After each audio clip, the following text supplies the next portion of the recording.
పడతారనేది question mark. ఇక ఓట్ల చోరీ అంశం దేశవ్యాప్తంగా హాట్ టాపిక్గా మారింది. దీని మీద మద్దతు కూడా వస్తున్నటువంటి పరిస్థితి కనిపిస్తోంది. మరి ఈ ఓట్ల చోరీ అంశం ఏదైతే ఉందో ఇది ప్రతిపక్షాలకి ఒక అస్త్రం కాబోతోందా సార్? అంటే ఒక ఓట్ల చోరీ అనేది ఒక అంశమే. ఇవాళ entire constitution is at stake అనేది ప్రతిపక్షాల వాదన. 2024 ఎన్నికలప్పుడే ఈ అంశాన్ని రైజ్ చేశారు. దాని ప్రభావంతో బీజేపీ బలం 303 నుంచి 240 సీట్స్కి పడిపోయాయి. బీజేపీకి బాగా బలంగా ఉన్న నార్థన్ అండ్ వెస్ట్రన్ ఇండియాలోని యూపీ, హర్యానా, రాజస్థాన్, మహారాష్ట్ర లాంటి స్టేట్స్లో కూడా బీజేపీకి గడ్డిపడింది. అంటే సంవిధాన్ ఖత్రే మే హై అని, అంటే రాజ్యాంగమే ప్రమాదంలో పడింది అని. ఇప్పుడు ప్రజాస్వామ్యాన్ని ప్రాసనం చేసేలా ఎన్నికల కమిషన్ వ్యవహరిస్తోంది అనేది ప్రతిపక్షాలు ఒక బలమైన ప్రచారాస్త్రంగా వాడుకున్నాయి. ప్రతిపక్షాలకు చెందిన వందలాది మంది ఎంపీలు నిన్న ప్రతిపక్ష అగ్రనేతలు రాహుల్ గాంధీ, ప్రియాంక గాంధీ, అఖిలేష్ యాదవ్ ఇలాంటి వాళ్ళందరూ కూడా మార్చ్ చేశారు. ఎలక్షన్ కమిషన్ ఒక రాజకీయ పార్టీ మౌత్ పీస్ లాగా పనిచేస్తుంది. సో నేను అనేది అంటే రాహుల్ గాంధీ ఆరోపణలకు కానీ ప్రతిపక్షాల ఆరోపణలన్నీ నిజమా అబద్ధమా అనే డిబేట్లకు కూడా వెళ్ళడం లేదు. కానీ ఒక ఎన్నికల కమిషన్ అనేది ఒక స్వతంత్ర రాజ్యాంగబద్ధమైన వ్యవస్థ. ఆ వ్యవస్థ ఒక రాజకీయ పార్టీలతో, రెస్పాన్సిబుల్ పొలిటికల్ పార్టీస్తో ఏ రకంగా వ్యవహరించాలి? రాజకీయ పార్టీలకు అనుమానాలుంటే తీర్చే వ్యవస్థగా ఉండాలి. రాజకీయ పార్టీల విమర్శలను నిజముందా లేదా అనే ఆత్మపరిశీలనకు వాడుకోవాలి. కానీ అపోజిషన్ పార్టీస్ పైన అధికార పార్టీ మౌత్ పీస్ లాగా ఎన్నికల కమిషన్ దాడి చేస్తుంది. మీరు అఫిడవిట్ ఇవ్వండి, లేదంటే మీరు దేశానికి క్షమాపణ చెప్పండి. అసలు ఒక లీడర్ ఆఫ్ ద అపోజిషన్ను దేశానికి క్షమాపణ చెప్పండి ఎలక్షన్ కమిషన్ అడగడం ఏంటంటే నాకు అర్థం కాదు. ఒక బీజేపీ అడిగిందంటే నేను అర్థం చేసుకుంటాను, political rival, BJP has every right to ask. కానీ నిజమైన దేశభక్తులు ఎలా ఉండాలి అని కోర్టులు నిర్వచిస్తామంటున్నాయి. రాహుల్ గాంధీ దేశభక్తులా కాదా సుప్రీంకోర్టు డిసైడ్ చేస్తానంటుంది. ఎలక్షన్ కమిషన్ ఏమో మీరు దేశానికి క్షమాపణ చెప్పాలి, లీడర్ ఆఫ్ ద అపోజిషన్ అంటున్నారు. ఒక ఇండిపెండెంట్ వ్యవస్థలుగా ఉండాల్సినవి పొలిటికల్ డొమైన్లోకి వచ్చి వ్యాఖ్యలు చేయడం సంవిధాన్ ఖత్రే మే హై అన్న దానికి ఉదాహరణ కాదా? మీరే చెప్పండి. రాజ్యాంగబద్ధమైన వ్యవస్థలు తమ పరిధి దాటి మాట్లాడకూడదు. బయట ఉన్నవాడు ఏమైనా మాట్లాడతాడు, కానీ రాజ్యాంగబద్ధమైన వ్యవస్థల్లో ఉన్నవారు ఆ కాన్స్టిట్యూషనల్ మొరాలిటీని, న్యూట్రాలిటీని పాటించాలి. కానీ ఎలక్షన్ కమిషన్ అపోజిషన్ పైన పొలిటికల్ వార్క్ సిద్ధపడ్డది. ఇక ఇది ఇంతకన్నా ప్రమాదకరం ఇంకేమైనా ఉంటుందా? సో ఇక అపోజిషన్ అడుగుతున్నది ఏంటి? ఒక బేసిక్ డిమాండ్స్ అడుగుతున్నాయి. రాహుల్ గాంధీ హౌస్ అడ్రస్లు ఇచ్చాడు, హౌస్ అడ్రస్లతో ఆర్గ్యుమెంట్ పెట్టడం కరెక్టా? తప్పే కావచ్చు, ఐ డోంట్ నో. లేదు పేర్లతో స్పెల్లింగ్ ఎర్రర్స్తో మాట్లాడాడు. I'm not bothered about Rahul Gandhi, I'm bothered about democratic electoral process. Democratic electoral ప్రాసెస్లో రాజకీయ పార్టీలు, పౌరులు ఒక మాట అడుగుతున్నారు, ఈ ఓటర్ల జాబితా సరిగా ఉందా లేదా? ఓటర్ల జాబితాలో భారీగా దొంగ ఓట్లు చేరాయని మాకు అనుమానం, మేము వెరిఫై చేసుకుంటాం, డేటా ఇవ్వండి అని అంటున్నారు. డేటా ఇవ్వడానికి ఎన్నికల కమిషన్కి అభ్యంతరం ఏంటి? నిజంగానే ఏ గోల్మాల్ లేదనుకుందాం, వాట్ ఈస్ ద ప్రాబ్లం, ఇంకో తీసుకెళ్ళండి అని అంటారు. ఇప్పుడు ఎవరన్నా అన్నారనుకోండి, సార్ మీరు మీ వీడియోలో అభ్యంతరకరమైన వ్యాఖ్యలు చేశారు, మీరు అని నన్ను అన్నారనుకోండి, నేను ఏం చేస్తాను, నా వీడియో పంపిస్తాను, చూసుకోండి అయ్యా మీరే, ఇందులో ఎక్కడన్నా అభ్యంతరకర వ్యాఖ్య ఉందా అని.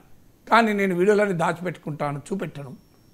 అభ్యంతర వ్యాఖ్య ఉన్నది అని అన్నందుకు మీకు క్షమాపణ చెప్పండి అంటే అర్థం ఉంటుందా అండి? సో మీరు క్షమాపణ చెప్పండి అని కాదు, ఇది నా వీడియో, ట్రాన్స్పరెంట్గా మీరే చూసుకోండి, నేను ఎక్కడన్నా అభ్యంతరకర వ్యాఖ్య చేశానా, చేస్తుంటే చెప్పండి సరి చేసుకుంటాను అని అనడం కరెక్టా? లేలే నేను అసలు నా వీడియో చూపెట్టా కానీ అభ్యంతరకర వ్యాఖ్య చేశాను, మీరు అందుకు క్షమాపణ చెప్పాలి అంటే ఇదేమైనా న్యాయం ఉందా? రాహుల్ గాంధీ ఏమో అన్నందుకు క్షమాపణ చెప్పాలట, ఎన్నికల కమిషన్ మాత్రం డేటా ఇవ్వదట. డేటా ఇవ్వడానికి అభ్యంతరం ఏంటి? రాహుల్ గాంధీ పక్క పెట్టండి, దేశ ప్రజలంతా అడుగుతున్నారు, ఎలక్ట్రానిక్ ఫామ్లో మీరు డేటా ఇవ్వండి అని అడుగుతున్నారు. దేశంలో ఉన్న ప్రతిపక్షాలన్నీ కలిపి ముక్తకంఠంతో మాకు ఓటర్ల జాబితాలో అవకతవకల్ని మేము వెరిఫై చేస్తాం, మాకు ఎలక్ట్రానిక్ ఫామ్లు ఇవ్వండి అంటే ఏ రకమైన తప్పులు ఎన్నికల కమిషన్ చేయకపోతే, అధికార పార్టీతో కుమ్ముక్కైంది నిజమే కాకపోతే తీసుకోండి అని చెప్పాలి కదా, అభ్యంతరం ఏంటి? పోనీ ప్రింటౌట్లు ఇస్తామంటున్నారు, మిషన్ రీడబుల్ ప్రింటౌట్లు ఇవ్వండి అంటున్నారు. అంటే మేము 90 నియర్లీ ఒక 100 కోట్ల ఓటర్లు, 100 కోట్ల ఓటర్లను ఫిజికల్గా వెరిఫై చేయగలరు ఎవరైనా? అందులో ఈ ఆధునిక టెక్నాలజీ యుగంలో, ఆర్టిఫిషియల్ ఇంటెలిజెన్స్ యుగంలో, బిగ్ డేటా, డేటా అనలిటిక్స్ యుగంలో మీరు మిషన్ రీడబుల్ ఫామ్లో కూడా పేపర్లు ఇవ్వము, మీకు ఎలక్ట్రానిక్ ఫామ్లో ఇవ్వము, అయినా ఏ అవకతవకలు జరగలేదు, జరుగుతున్నాయని అన్నందుకు మీరు క్షమాపణ చెప్పాలి దేశానికి. ఎన్నికల కమిషన్ అపవాదం చేస్తారా అంటున్నారు. ఇది ఇంత న్యాయమో చెప్పండి మీరు. సో ఏం అపవాదం లేదు ఇందులో. సింపుల్గా మాకు ఎలక్ట్రానిక్ ఫామ్లో డేటా ఇవ్వండి, లేదా మిషన్ రీడబుల్ పేపర్లను ఇవ్వండి. 100 crore ఓటర్లను ఫిజికల్గా వెరిఫై చేయడం సాధ్యం కాదు.